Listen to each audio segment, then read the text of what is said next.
Hi, I'm glad you're here. Welcome to True Crime Echoes, where we don't just retell stories, we dig into the shadows they left behind. Today, we're not talking about a single crime, we're talking about a pattern, a legacy, a carefully edited history we were all fed as children.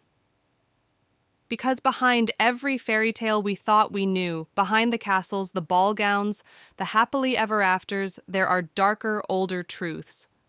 Stories that were never meant to comfort us, but to warn us. This is the other side of Disney. The part they don't sing songs about. The part they turned into dreams. But that began as nightmares. So, if you're ready to peel back the sparkle and look at the real stories hiding underneath, let's begin. Chapter 1. Fairy tales were never meant for children. Growing up, I used to think fairy tales were safe. Like, comforting. Something my mom would read to me at night when I couldn't sleep. Cinderella, Rapunzel, Sleeping Beauty. I thought they were supposed to make me feel calm, tucked in, protected. But the more I dug into their origins, the more I realized they were never meant to be soft. They were never even meant for kids. And I don't mean like a few scary wolves or an evil stepmother here and there. I'm talking about dark stuff, like real, visceral, uncomfortable stories about sexual assault, child abuse, mutilation, and straight-up murder, all dressed up in magic castles and happily ever afters. And here's the wild part. These stories haven't gone away. They've just been sanitized, polished, repackaged by studios like Disney into pastel-colored musicals and family-friendly animations. Stories that once warned peasants about the horrors of the world are now bedtime staples for toddlers. And somehow, we all went along with it. But if we rewind the clock a few hundred years, things look very different. Before movies, before books were even common people, adults would gather around fires and tell each other stories. That's how information traveled. That's how entertainment worked. They didn't have Netflix, no YouTube, just their voices and whatever scraps of myth and memory they could pass down. And these stories, they weren't sweet. They were raw. They were violent. They were sexual. They were tragic. A famous author once said that back then, oral storytelling was basically the television and pornography of its time. And when you actually read some of the original versions of these tales, you start to understand exactly what he meant. But here's where it gets interesting. As more people learned to read, especially in places like Europe, in the 17th and 18th centuries, these oral tales started getting written down, preserved, and eventually edited, cleaned up just enough to be printed and passed out in proper homes. That's when the fairy tale became something else. Something misleading. Writers like Charles Perrault in France and the Brothers Grimm in Germany took these old stories and reworked them. Still dark, yes, but a little more structured, a little more moral. You'll notice in many of their versions, bad girls die and good girls get married. The wild energy of oral storytelling was now caged in a narrative meant to teach obedience, silence, purity, especially to women. And somewhere along the way, someone decided, hey, let's tell these to children, and it stuck. By the 1800s, stories that once involved witches eating babies, princes impregnating comatose girls, and daughters being locked away to die were being read aloud in Victorian nurseries. And people thought this was fine. Because back then, fear was used as a parenting tool. Scaring children into obedience wasn't frowned upon. It was considered effective. You didn't have gentle parenting or emotional intelligence. You had folklore. But let's not forget, these were still real reflections of people's anxieties, about power, about gender, about control. Take the fear of witches, for example. During the height of witch paranoia in Europe, stories shifted to portray women, especially older independent ones, as villains. Ugly, cruel, magical, dangerous. And it wasn't just a story. Women were actually being tortured and executed. That fear was real. The stories just made it easier to justify. Or look at stories of young women being locked away, traded for vegetables, punished for curiosity, or silenced for speaking out. These weren't just tales. They were blueprints of a world that controlled women by limiting their choices, their bodies, even their voices. But none of that made it into the Disney versions. What did make it? Talking animals, sparkly dresses, princes with perfect jawlines who show up out of nowhere to save the day. It's clever, honestly. Disney didn't just adapt these stories, they rewrote history. They made us forget what these fairy tales actually were, warnings. And maybe that's why I've always been so fascinated by the real versions. Because once you strip away the glitter, you see something brutally honest underneath. Something human. These tales weren't evil. They weren't corrupt. They were trying to tell us the truth in the only way they could. In this episode, we're diving into the original versions of some of Disney's most iconic stories: Rapunzel, Sleeping Beauty, Snow White, and yes, even Alice in Wonderland. Some were inspired by folklore, others by real women, real trauma, real death. And spoiler alert, no one lives happily ever after. So if you're ready to peel back the layers and explore what Disney didn't want us to see, stay with me. This is the dark history of fairy tales, and it's going to get uncomfortable. But that's the point, because the truth is rarely a fairy tale. Chapter 2: Rapunzel, Pregnancy, Betrayal, and the Price of Freedom. I used to love the story of Rapunzel. You know, the one where she's trapped in a tower with long magical hair and gets rescued by a charming guy who climbs up using her braid.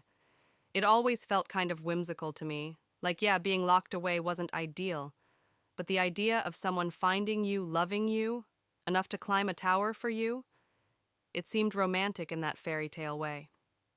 But when I started reading the older versions of Rapunzel, that illusion shattered. It wasn't about love. It wasn't even about magic. It was about control, isolation, manipulation, and yeah, betrayal. The kind that leaves scars you can't always see. The earliest version of the Rapunzel story was written down in the 1600s by an Italian poet named Giambattista Basile. Without him, we wouldn't even have Rapunzel or Cinderella or Sleeping Beauty for that matter. He collected folk stories that had been passed down orally across Italy and Greece, and he wrote them into this one giant collection called The Tale of Tales. And Rapunzel, she was there. But her name wasn't Rapunzel yet. That came later. In Basile's version, it all starts with something deceptively simple. A mother is pregnant, she's craving some parsley, just parsley, and her husband sneaks into a neighbor's garden to get some for her. Seems harmless, right? But the problem is, the garden belongs to an ogress. A literal female ogre. She catches the husband stealing, and instead of killing him, she makes a deal. You can take all the parsley you want, she says, but you have to give me your baby once it's born. And this guy, he agrees. No hesitation, no conversation with his wife. Just, sure, take the baby. And that's something that struck me right away. Rapunzel's life from the very beginning is a transaction. She isn't a person, she's a payment. Her value is decided before she even breathes. The ogress, who later gets rewritten as a witch in the Grimm's version, takes the child and locks her away in a tower far from the world. No doors, no stairs, just one window at the very top. That's it. No freedom, no choice. And that's how Rapunzel grows up completely cut off from the world, raised by someone who isn't her mother, but claims to love her anyway. Someone who isolates her and calls it protection. Honestly, it sounds a lot like grooming. In the Brothers Grimm version, the story gets darker and weirder. Now, Rapunzel's mother is craving a plant called Rapunzel, which is actually a type of wild lettuce. Same setup: husband steals it, gets caught, trades the unborn child. But now the captor is a witch. And instead of just raising Rapunzel, the witch keeps her in a tower for her entire life. This is where that iconic line comes in Rapunzel, Rapunzel, let down your hair. Every time the witch visits, she sings a special rhyme and Rapunzel throws down her hair like a rope. And that part always seemed a little magical to me growing up. But when you think about it, it's deeply unsettling. The witch is the only human contact Rapunzel has. She controls her movements, her environment, even her body, literally using Rapunzel's own hair as a tool to access her. It's not whimsical, it's suffocating. Then comes the twist. One day, a man usually described as a prince is walking by and hears Rapunzel singing. He waits, watches, and learns the secret code the witch uses. He copies it, pretends to be her, and climbs up to meet this girl who has never seen anyone else in her life.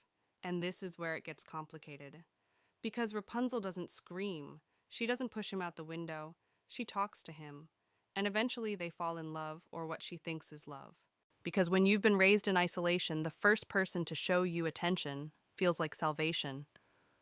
But here's the brutal part. Rapunzel becomes pregnant.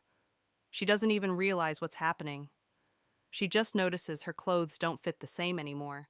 That's how the witch finds out when Rapunzel, confused, asks why her dress is getting tighter.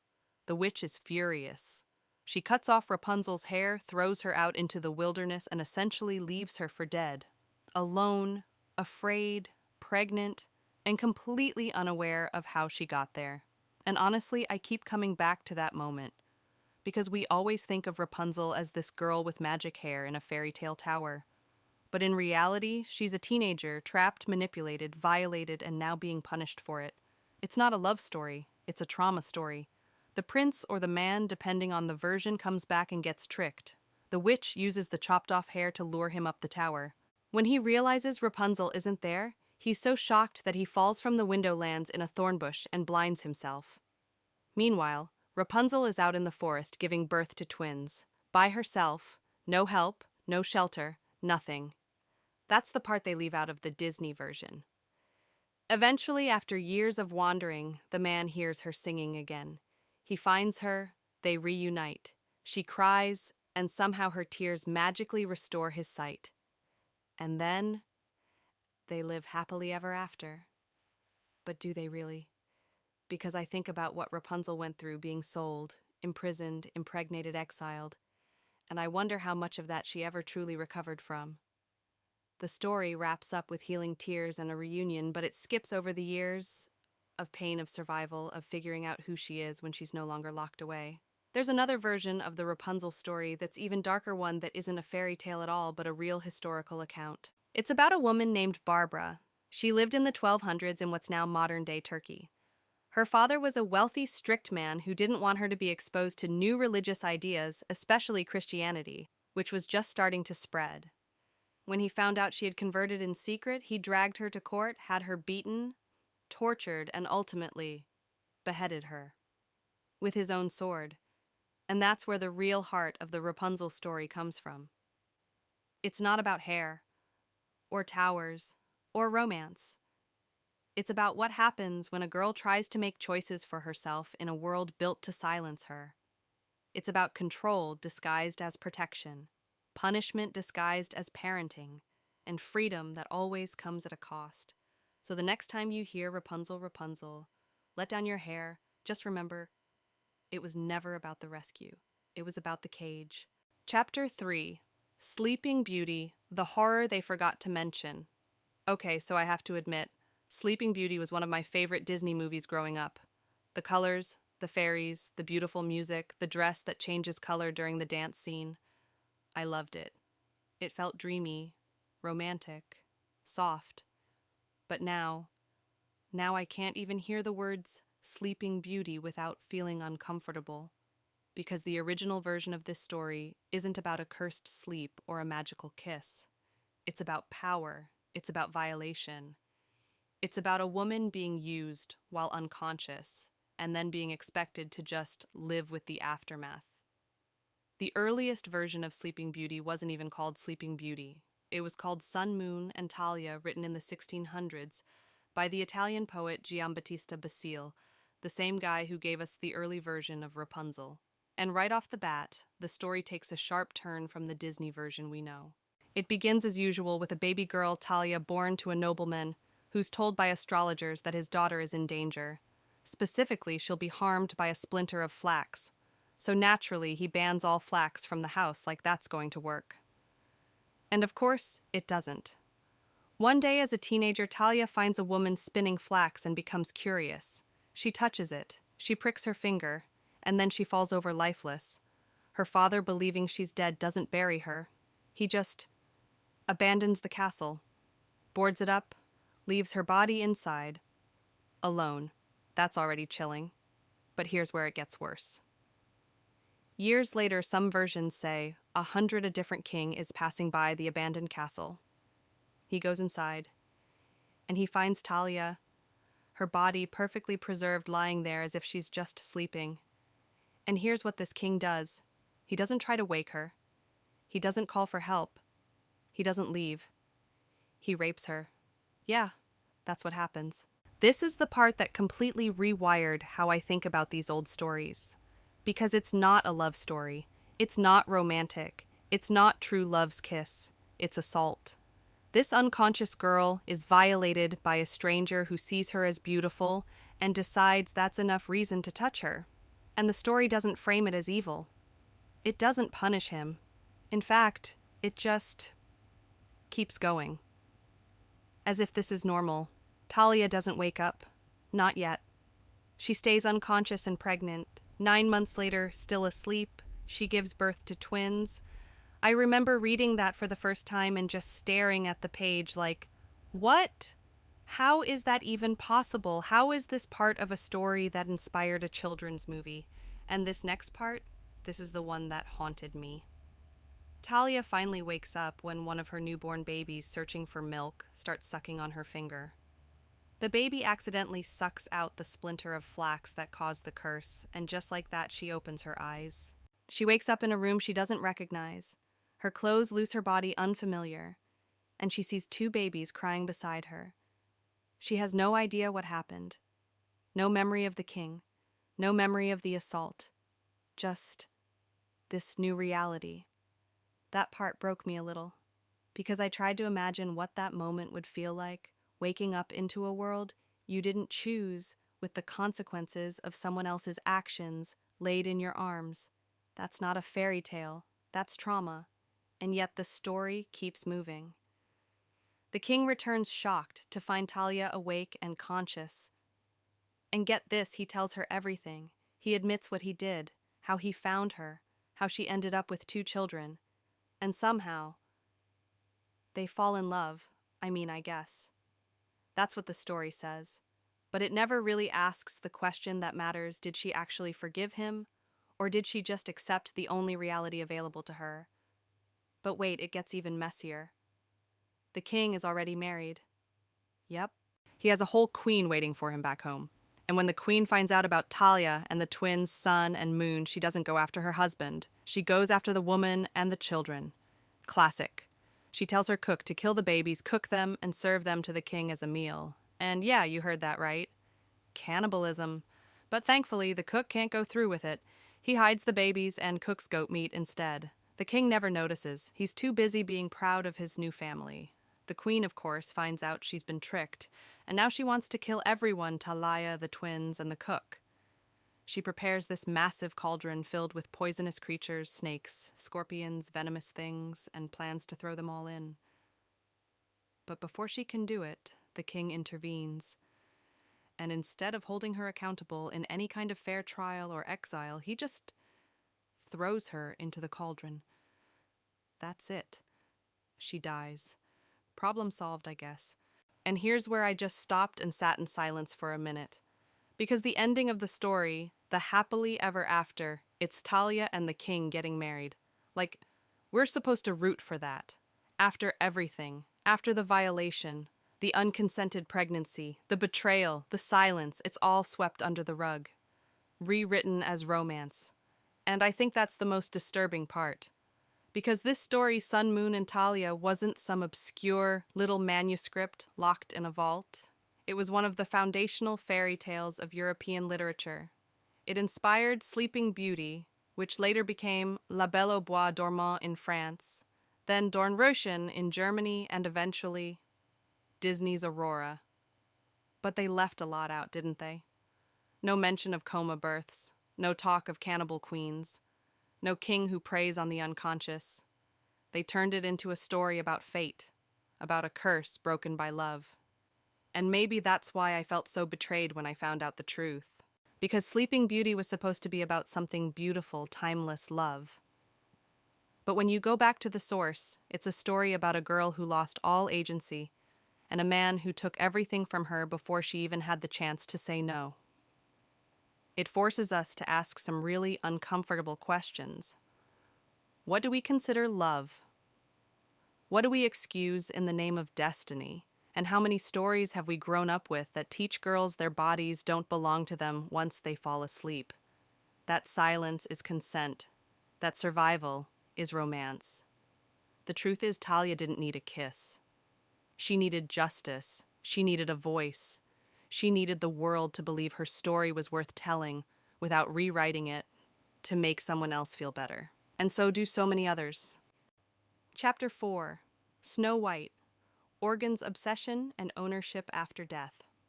Out of all the classic Disney stories, I think Snow White is the one people remember as being the most innocent, the fairest of them all. Singing to birds, cleaning for dwarves, and waiting for true love's kiss. It's sweet, right? But here's the thing about Snow White. That sugary sweetness we grew up with. It's covering up something deeply disturbing. Because the original version of Snow White is not about love. It's not about magic. It's about control obsession and what happens when a woman's body is treated like an object even after she's dead.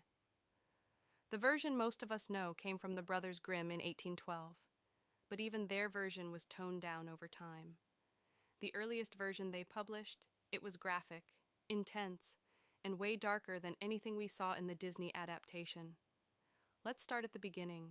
Just like in the movie, a queen pricks her finger while sewing and wishes for a child with skin as white as snow lips, as red as blood, and hair as black as ebony. Her wish is granted, and Snow White is born. But then the queen dies and the king remarries because of course he does. The stepmother, the evil queen, is obsessed with being the most beautiful woman in the land. And when her magic mirror tells her that Snow White has surpassed her, she doesn't just get jealous. She gets violent. Now in the Disney version, she sends a huntsman to kill Snow White and bring back her heart. That's already brutal. But in the original Grimm version, it's not just the heart. She wants Snow White's lungs and liver. Why? Because she wants to eat them. And that's not metaphorical. The queen fully intends to have them cooked seasoned with salt and served to her for dinner. That's the kind of story parents used to read to their kids at bedtime. Now thankfully, the huntsman can't go through with it. He lets Snow White go and kills a wild boar instead, bringing its lungs and liver back to the queen. And she eats them, thinking they belong to her stepdaughter. Let that sit with you for a second. This woman was so consumed by envy she committed symbolic cannibalism, and she enjoyed it. Meanwhile, Snow White runs into the forest and finds shelter with 7 dwarves. But in this version, the dwarves aren't cute, lovable, or even named. They're just 7 men living together, who agree to let Snow White stay as long as she keeps house for them, cooking, cleaning, doing chores. And that's always struck me. Even in hiding, Snow White has to work to earn safety. She can't just exist. She has to be useful. Then comes the queen again. In the movie, the queen tricks Snow White with a poisoned apple. But in the Grimm version, she tries 3 times to kill her. First, she comes disguised as a peddler and laces Snow White's corset so tightly that the girl collapses. The dwarves arrive just in time to loosen it and save her. Then the queen returns with a poisoned hair comb. Again, Snow White falls unconscious. Again, the dwarves save her. It's only on the 3rd attempt with the infamous poisoned apple that the queen succeeds. This time, Snow White appears truly dead.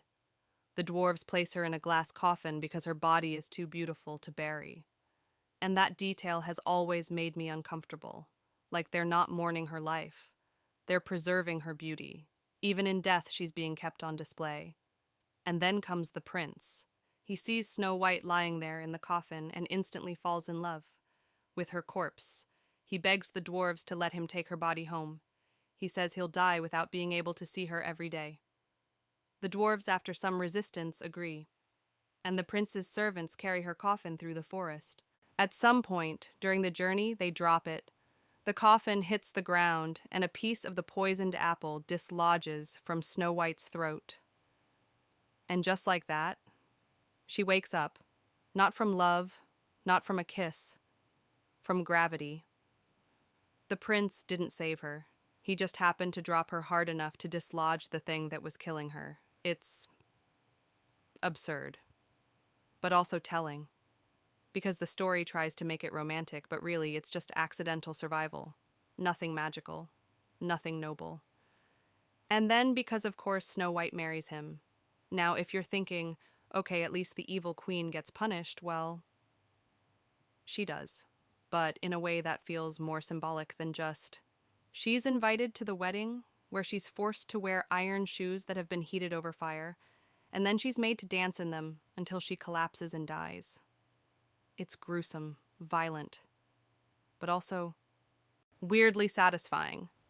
Still, I couldn't stop thinking about this story not as a fairy tale, but as a commentary on how women's bodies are treated. Snow White is objectified by everyone. Her stepmother wants to consume her literally. The dwarves protect her only as long as she serves them. The prince falls in love with her corpse and takes it home like a trophy. Even her revival is treated like a miracle rather than what it is, an accident. And through it all, Snow White never speaks for herself. She doesn't make choices. She doesn't fight back. She just endures, quietly, beautifully, like that's supposed to be enough. And it makes me wonder how many women are taught to do the same, to stay silent, stay small, stay pretty, even in pain, even in death. We call it a fairy tale, but it's not. It's a warning about envy, about power, about how easily a woman can become a symbol instead of a person. And when you peel back the glitter, the poisoned apples, and the glass coffins, what's left is something hauntingly familiar, a girl who was never really alive in her own story. Chapter 5. Alice in Wonderland, the man behind the magic. When I was a kid, Alice in Wonderland felt like the ultimate escape. It was weird in the best way, a white rabbit with a pocket watch, talking flowers, a caterpillar blowing smoke rings, the Mad Hatter's tea party. It didn't have a neat little moral like other fairy tales. It was chaotic and trippy, and I loved that about it. But as I got older, I started hearing whispers that maybe the man behind Wonderland wasn't just a quirky genius, that maybe buried underneath all the whimsy there was something darker. And once I started digging, I realized those whispers weren't just rumors. The story of Alice in Wonderland might be fiction, but the man who wrote it, he was very, very real. And so were the little girls he surrounded himself with. Let's start with his name. Most of us know him as Lewis Carroll, but that wasn't his real name. His real name was Charles Lutwidge Dodgson. Born in 1832 in England, Charles came from a religious, well-connected family. He was brilliant, especially in math, and eventually became a lecturer at Oxford University. By all accounts, he was quiet, shy, a bit socially awkward, but that wasn't the part that raised eyebrows. What people noticed both then and now was his overwhelming interest in children, specifically little girls. He wasn't married, didn't have children of his own, but he spent an unusual amount of time with the daughters of his friends, particularly the daughters of Henry Liddell, the Dean of Oxford, and one of those daughters, her name was Alice. Yes, that Alice. She was just 4 years old when Charles Dodgson became a frequent visitor in their home. He went on boat rides with the Liddell children. He took them on picnics. He told them stories he made up on the spot. And it was on one of those outings that he first spun the tale that would become Alice's Adventures in Wonderland. Alice Liddell loved it. She begged him to write it down, and he did. It sounds innocent, doesn't it? A shy professor entertaining a curious child with stories. That's what I thought too, until I read his diaries. And that's when the tone shifted. Charles kept detailed journals, and in them he often wrote about his affection for young girls. He called them his child friends, he drew them, he photographed them, and yes, some of those photographs were nude. Now, to be fair, he apparently got parental permission. And during the Victorian era, there was this strange idealized view of childhood innocence. But even then, some people thought it was creepy. Some families eventually cut ties with him. And after his death, many of his letters and photographs were either destroyed or locked away. There's one letter he wrote to Alice after she grew up. It's uncomfortable to read. He told her she was different from all the other children he had met, that none of them had ever meant as much to him. He never says anything explicit, but the subtext is heavy. And this is where the story gets blurry. Some historians insist he was just a product of his time, that he had a childlike mind and found joy in innocence, not sexuality. Others aren't so forgiving. They point out the pattern, the secrecy, the destruction of evidence. Either way, what's clear is this Charles Dodgson's relationship with young girls went far beyond storytelling. And once you know that it's hard to unsee it in Alice in Wonderland. A curious little girl falls down a rabbit hole into a strange world where nothing makes sense. She's constantly watched, questioned, toyed with. Every adult she meets is either mad manipulative or completely out of touch, and through it all, Alice is alone. The more I think about it, the more Wonderland feels less like a fantasy and more like a metaphor. For confusion, for vulnerability, for being a child in a world you don't understand. But here's what gets me. Even knowing all this, even seeing the red flags, we still celebrate Alice in Wonderland as a masterpiece. We praise Dodgson's imagination. We turn a blind eye to the context. And I get it. The story itself is brilliant. It's surreal, it's funny, it's unforgettable. But at what point do we ask, can we separate the art from the artist? And should we, I'm not saying Alice in Wonderland shouldn't exist, but I do think we owe it to ourselves and to the real Alice to acknowledge the truth behind it. Because when we romanticize people like Charles Dodgson without question, we make it easier to ignore the warning signs in real life. We let charm and creativity excuse behavior that should never be excused. And I think that's what keeps pulling me back to these stories. Not the fantasy, but the reality underneath. Because Wonderland might be fiction, but the little girl who inspired it wasn't, and neither were the others. Chapter 6. The Disney Filter.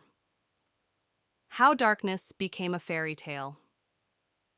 After everything we've walked through, the abuse, the betrayal, the manipulation, the silence, I keep coming back to one question: how did we end up calling these fairy tales? I mean, think about it. These were stories filled with rape, isolation, cannibalism, murder.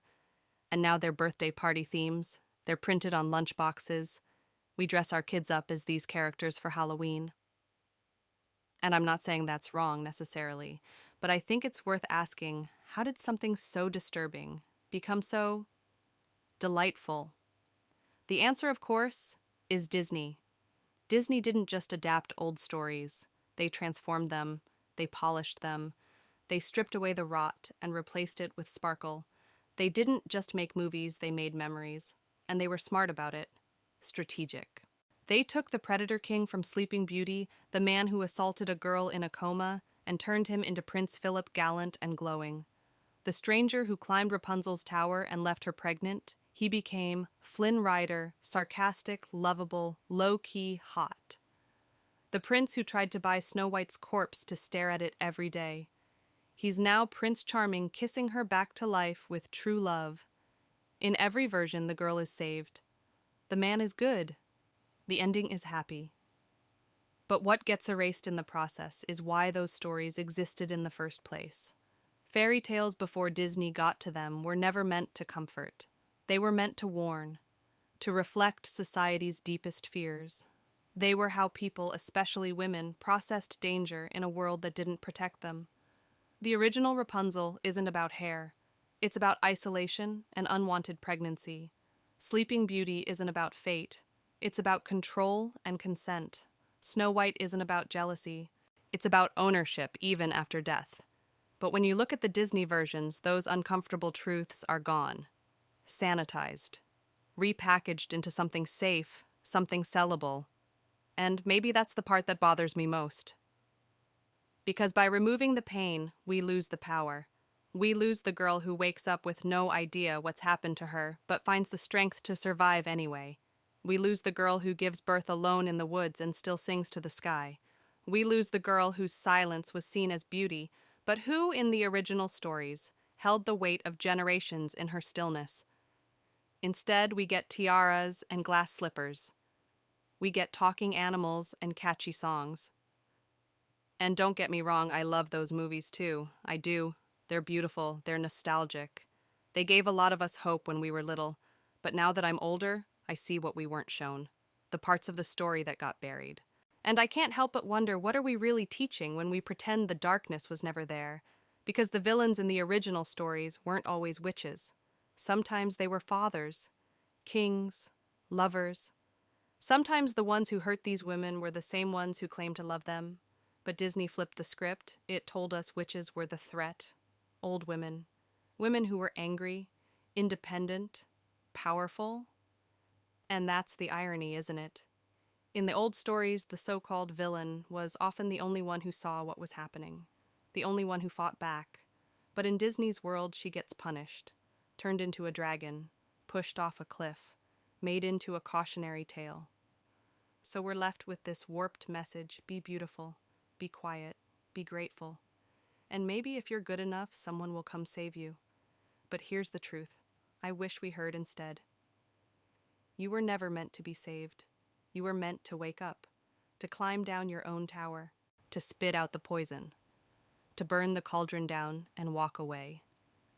And maybe that's why these dark origins matter so much, not because they ruin the magic, but because they remind us that real strength doesn't come from a kiss or a crown. It comes from what happens after the story ends, when the girl is no longer asleep, no longer silenced, no longer waiting. She's writing her own story now. And it doesn't need a happy ending to be powerful. It just needs to be honest. So the next time you hear a fairy tale, ask yourself what's missing, what got edited out to make it more comfortable, and what truths are still hiding underneath the glitter. Because in the end, these stories weren't written to make us feel safe. They were written to make us pay attention. And that is something worth remembering. Chapter 7. Why We Rewrite the Darkness. After going through all these stories, the real ones, the messy, uncomfortable, bloody versions, I've been asking myself something I can't shake. Why do we keep rewriting the darkness? Why do we take stories rooted in pain and twist them into tales about rescue and romance? Why do we need the monsters to be magical, the villains to be witches, and the heroines to be saved? I think deep down we all know the answer. It's easier. It's easier to believe that danger has a costume, that evil has a clear face, that pain only comes from the outside. It's easier to picture a fire-breathing dragon than to acknowledge that sometimes the ones who hurt us are the ones who raise us love, smile at us from across the dinner table. And so we tell ourselves stories. We take the girl locked in a tower and call her lucky because someone eventually climbs up and finds her. We pretend the kiss was love and not manipulation. We ignore the fact that she never got to choose. We turn a girl in a coma into a love interest, a corpse into a bride, a predator into a prince. Because if we admit what really happened, if we look at these stories honestly, we'd have to sit with some very real, very uncomfortable truths about power, about silence, about how much easier it is to rewrite the ending than to face what actually happened. And this doesn't just happen in fairy tales. It happens in real life all the time. We downplay abuse, we romanticize red flags. We tell women to give him another chance because he was just being passionate. We tell children to respect adults no matter what. We teach people how to stay quiet, how to stay small, how to smile through their pain. And then we wonder why so many victims never come forward. Because their stories don't sound like the stories we've been told. Because their endings aren't pretty. Because they didn't wake up to a prince, or forgiveness, or a choir of woodland animals. They woke up confused, ashamed, and alone. So instead, we just don't tell those stories. We edit them. We wrap them in glitter. We play a soundtrack over the top and call it a fairy tale. But here's the thing, real stories don't need to be soft to be powerful. They just need to be true. Because when we start to tell the truth, even when it's uncomfortable, we create space for people to feel seen. We show them they're not crazy, that what happened to them matters, that surviving doesn't have to look graceful or magical or cinematic. Sometimes it just looks like getting through the day. Sometimes the most heroic thing someone can do is exist after everything they've been through. And I think that's what the original fairy tales were trying to say in their own dark, twisted way.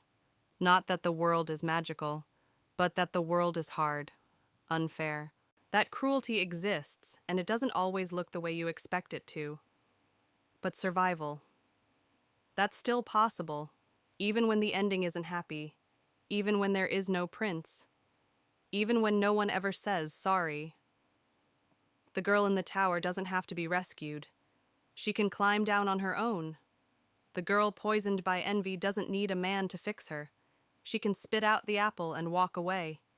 The girl trapped in sleep doesn't need a kiss. She needs justice. She needs truth. And the girl who wandered through Wonderland, maybe she just needed someone to believe her. So maybe we don't need fewer fairy tales. Maybe we just need better ones. Ones that tell the truth. Ones that don't confuse silence with safety or obedience with goodness. Ones that don't erase the pain to make the story easier to sell. Because real life is messy. Real life is complicated. Real life doesn't always offer closure or clarity, but it does offer the chance to begin again. And maybe that's the story I've been trying to tell all along. That behind every rewritten tale there's a real one. That behind every cartoon princess there's a flesh and blood woman who was told to be quiet, to wait, to endure. But now she's speaking. She's done waiting. She's not just part of the story anymore. She is the story, and she's telling it on her terms. Chapter 8. The Stories We Choose to Believe. You know, after spending this much time inside these old tales, digging through the dust, peeling back the layers, I've started to think less about the stories themselves and more about us, about why we cling to certain versions and erase others, why we believe what we believe, because here's the truth. I've been sitting with lately, we don't just inherit stories. We select them. We don't pass down the ones that make us uncomfortable. We keep the ones that feel good even if they're not honest. And sometimes we do it without even realizing it. We want heroes and villains, clean lines, simple lessons, happy endings. We want a world that makes sense where good things happen to good people and evil is obvious, easy to spot, easy to defeat. But the real world? It doesn't work like that. In real life, villains don't always wear dark cloaks. They wear wedding rings, police badges, clergy collars. Sometimes they're the ones reading bedtime stories. And heroes, they don't always look the way we expect them to either. They're tired, they're flawed, they're still bleeding from the last fight. And most of the time, no one even notices they were fighting at all. That's why stories matter so much. Not just the ones we tell, but the ones we believe. Because they shape how we see the world, who we trust, who we forgive, who we fear. Take fairy tales, for example. We say they're for children, but they've always been about adults. About adult fears, adult desires, adult power. And somehow we decided to hand them to kids without warning them about the parts we left out. We gave them Rapunzel and forgot to mention she was sold like property. We gave them Sleeping Beauty and left out the part where no one asked for her consent. We gave them Snow White but never talked about the man who loved her most when she was silent still and presumed dead. And it's not just the old stories either. It's the way we talk about real-life tragedies. The way we narrate abuse, especially when it happens to women, to children, to the powerless. We soften the edges. We use passive voice. We say something happened to her, not someone hurt her. We ask what she was wearing, why she didn't leave sooner, why she stayed silent. Because if we admit the truth that bad things happen for no reason, that danger can wear a smile, then we also have to admit that we're not as safe as we thought we were. And that's terrifying. So we rewrite the story, we clean it up, we clean it. And we call it a lesson, a fairy tale, a warning, but only to those who are willing to read between the lines. But here's what I think: maybe it's time we stop polishing the pain. Maybe it's time we tell the story the way it actually happened, because the real story, the one with the blood and the betrayal and the silence and the survival, that one has power too. It's not pretty, it's not comfortable, but it's true. And truth, real, raw, messy truth, can change things. It can validate someone who thought they were the only one. It can expose patterns we've ignored for generations. It can force us to stop asking why she didn't scream and start asking why he thought he could touch her in the first place. The stories we choose to believe say more about us than they do about the events themselves. And the older I get, the more I care about the stories that make us uncomfortable. The ones that challenge us, the ones that refuse to be wrapped in ribbons. Because the world isn't a Disney movie. Sometimes the witch was right. Sometimes the princess never wanted to be rescued. Sometimes the happy ending is just getting away, just surviving, just staying alive long enough to tell your own version. And honestly, that's enough, more than enough. Because when we start telling the truth, the unfiltered, unpolished truth, we give other people permission to do the same. We break cycles. We rip off masks. We stop pretending that pain needs to be pretty to matter. So if you've ever felt like your story was too messy, too dark, too complicated to be believed, I want you to know it's not. Your truth matters, even if it doesn't have a perfect ending, even if no one claps when it's over. Because some stories aren't told for applause. They're told so no one feels alone in the dark. If you made it this far, thank you. I know this wasn't easy to hear, but that's the point. Stories shape how we see the world. And sometimes the most dangerous ones aren't the ones that scare us, they're the ones that lie to us softly. So whether you're here because you're curious, angry, healing, or just trying to understand, I hope this gave you something real to hold on to. If today's story resonated with you or made you think twice about the tales we're told, I'd love to hear your thoughts in the comments. And if you know someone who still believes in the safe version, maybe share this with them. Until next time, stay curious, stay brave, and remember, truth doesn't always come with a happy ending, but it's still worth telling. This is True Crime Echoes. I'll see you in the next story.